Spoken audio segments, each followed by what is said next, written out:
कोना गांव में 75 वर्ष पुरानी चेक डैम का पूर्व सांसद ने किया निरीक्षण, कहा शीघ्र ही होगा नवनिर्माण। औरंगाबाद जिले के रफीगंज के बलिगांव पंचायत के कोना गांव स्थित मदान नदी पर बने 75 साल पुराने चेक डैम का निरीक्षण पूर्व सांसद सुशील कुमार सिंह ने किया। पूर्व सांसद ने कहा कि 75 वर्ष पुरानी यह चहका है, इससे एक पैन भी निकला है जिससे दर्जनों गाँव को लाभ मिलता है। उन्होंने कहा कि यहाँ कुछ वर्ष पूर्व यहाँ पर आए थे तब और अभी जर्जर होने के कारण जमाव पानी रिसाव हो जा रहा है। शीघ्र ही अभियंता को दिखाकर नवनिर्माण का प्राक्कलन तैयार कर बनवाया जाएगा। ग्रामीण सुशील सिंह राणा सिंह ने कहा कि इस चेक डैम से लगभग दर्जनों गांव का पटवन होता है, इसे बनना जरूरी है। इसी क्रम में भदवा में कार्यकर्ताओं ने पूर्व सांसद का माला पहनाकर स्वागत किया। इस अवसर पर भाजपा किसान मोर्चा जिला अध्यक्ष विनय कुमार सिंह, भाजपा ग्रामीण मंडल अध्यक्ष सुबोध कुमार सिंह, भाजपा नगर अध्यक्ष संतोष कुमार साहू, भाजपा ग्रामीण मंडल उपाध्यक्ष डॉक्टर गोपाल प्रसाद, मितेंद्र सिंह, भानु प्रसाद गुप्ता, शुभम सिंह, सोनू सिंह, शशि सिंह, बबलू सिंह, शशिभूषण मिश्रा, राम कुमार सिंह, विकेश सिंह, दीपू सिंह, अशोक प्रसाद, मंटू सिंह सहित अन्य ग्रामीण मौजूद रहे। के दौरान क्या पाया गया? देखिए, ये जो चहका है ये बहुत पुराना है और ये ज़मींदारी के समय में बना था। बने हुए हमको लगता है कि 75 साल से कम नहीं होगा। और आज से 4-5 साल पहले जब इसमें छेद हो गया और ये कमज़ोर हुआ तो हम देखने आए थे और उस समय से हम प्रयासरत थे कि इसकी चाहे तो मरम्मती हो ठीक से और नहीं तो नया बने। लेकिन अब आप लोगों को जानकारी दे रहा हूं और आपके माध्यम से जनता को ही बताना चाहता हूं कि करीब 1 महीना या चाहे 1.5 महीना हो जाए, इतने दिनों के अंदर इसकी निविदा निकलने वाली है। टेंडर होने के बाद फिर जब उसका प्रक्रिया पूरा हो जाएगी तो फिर इसमें काम शुरू होगा। नवंबर महीने से या दिसंबर महीने से पहले मुझे लगता है कि इसमें काम लग जाना चाहिए। और ये इसलिए बहुत ज़रूरी है कि इससे दर्जनों गाँवों की सिंचाई है। ये एक गांव की सिंचाई के लिए योजना नहीं है, बहुत महत्वपूर्ण योजना है। मैं काफ़ी दिनों से इसमें प्रयासरत था कि किसी तरह से फिर से नया बने। तो अब मुझे आप लोगों को बताते हुए खुशी हो रही है कि उसकी प्रक्रिया लगभग पूरी हो चुकी है। अब जल्द ही इससे पूर्व भी आप एक और ममका खैरा में भी निरीक्षण किए, वहाँ क्या स्थिति है?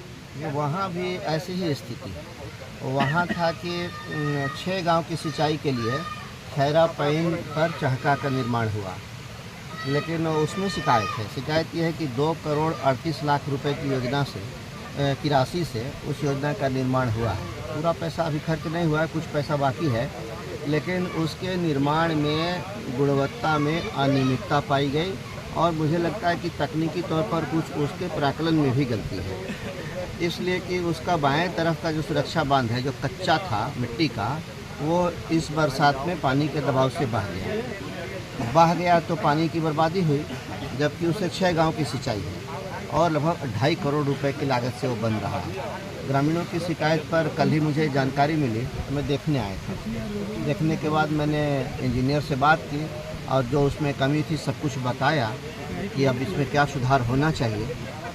वहाँ पानी का आवक बहुत है और उस हिसाब से उस चहका का निर्माण नहीं किया गया। एक तरफ का उसका सुरक्षा बांध भी नहीं बनाया गया है जो कच्चा है, दूसरी तरफ जो बनाया गया उसमें एक छोटी पुलिया देनी चाहिए थी, ओपन आरसीसी ब्रिज, उसके जगह पर इन लोगों ने ह्यू पाइप लगा दिया तो पानी को पूरा वो उससे पानी निकल नहीं पा रहा है, जिसके चलते दाहिने तरफ का भी उसका तटबंध खतरनाक है, वो भी किसी दिन बह सकता है, क्षतिग्रस्त हो सकता है। तो सिंचाई मेरे लिए और मेरे क्षेत्र के लिए सर्वोच्च प्राथमिकता है।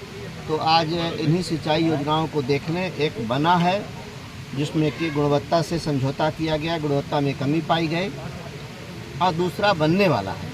तो मैं आज देखने इसलिए आया था और सारे ग्रामीण हैं यहाँ, इन लोगों को यही बताने आया हूँ कि जब इसका टेंडर हो जाएगा तो काम शुरू होने से पहले मैं विभाग से इसका पूरा विस्तृत प्राक्कलन गाँव के लोगों को मुहैया करा दूँगा कि इसमें कौन काम होना है, क्या होना है, कैसे होना है और कितनी राशि खर्च होनी है।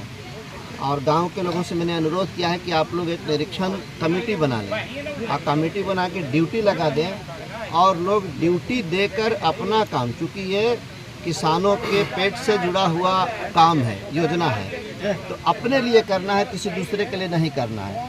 अपने लिए करेंगे तो ये चिरस्थायी होगा, और अगर नहीं ध्यान देंगे तो फिर से क्वालिटी से कॉम्प्रोमाइज़ हो जाएगा, फिर से गुणवत्ता में अनियमितता हो जाएगी, और वही हाल होगा जो खैरा चहका का हुआ है।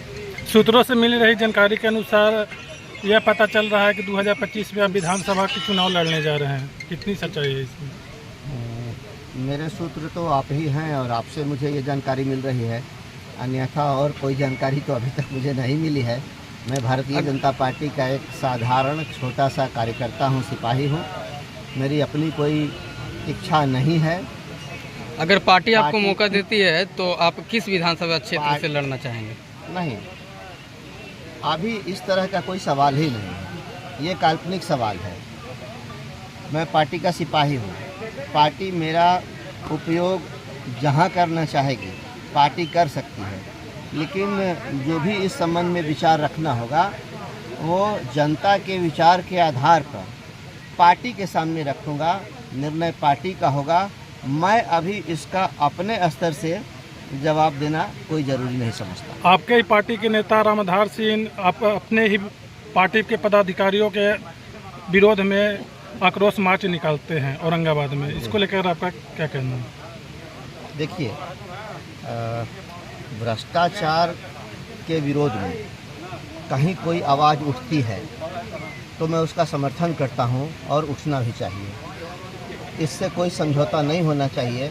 हमारे नेता आदरणीय नरेंद्र मोदी और हमारी पार्टी की नीति है जीरो टॉलरेंस अगेंस्ट करप्शन, यानी भ्रष्टाचार के विरुद्ध जीरो टॉलरेंस, ये बर्दाश्त नहीं किया जाएगा। जहाँ तक किसी व्यक्ति विशेष का सवाल है, तो मैं ऐसे किसी व्यक्ति को बहुत बहुत अपनी तरफ से धन्यवाद देना चाहता हूँ, जिनकी सुबह मेरे नाम के साथ शुरू होती है और रात भी मेरे ही नाम के साथ उनकी ख़त्म होती है। तो ऐसे व्यक्ति को जो भगवान की तरह मेरा नाम ले सुबह उठकर, जैसे हम लोग जय श्याम करते हैं, वैसे अगर कोई जय सुशील करे या मेरा नाम भी ले, सुशील कहे, सुशीलवा कहे, लेकिन मेरा नाम तो ले रहा है, तो जगने से लेकर सोने तक जो व्यक्ति मेरा नाम ले रहा, कोई भी व्यक्ति हो, तो उसको मैं अपनी तरफ से पूरी मतलब शुभकामना देता हूँ, और ईश्वर से मनाता हूँ कि कोई ऐसा व्यक्ति हो, कोई ऐसे लोग हों, वो स्वस्थ हों, पूर्ण स्वस्थ हों और दीर्घायु हों। ठीक, थैंक यू।